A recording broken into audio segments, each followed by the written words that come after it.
David Lammy, MP turned Foreign Secretary, is a black man whose skin colour can result in criticism on the basis of things which are beyond his control. This should be avoided.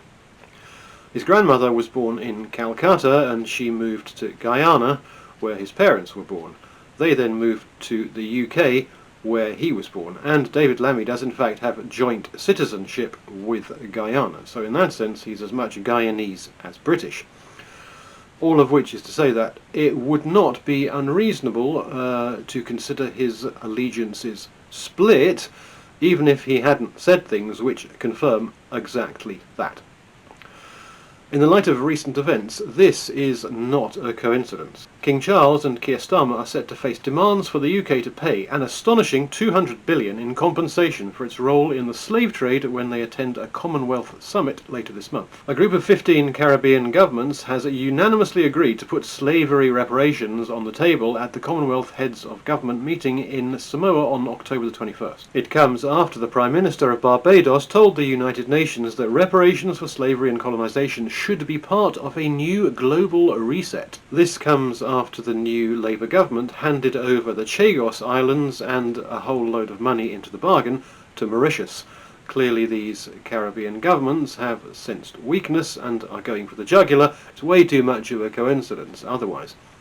But also David Lammy, who brings new meaning to the title Foreign Secretary, is on record as saying this, and I only came across this quite recently.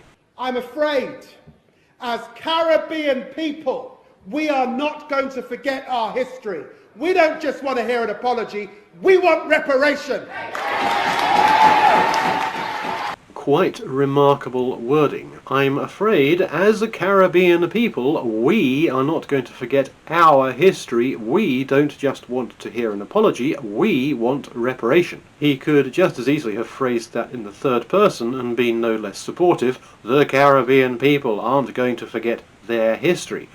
But to hear him say that, you would have no way of knowing that he's not actually South American. I'm afraid, as Caribbean people, we are not going to forget our history. We don't just want to hear an apology, we want reparation. Definitely does bring new meaning to the title Foreign Secretary.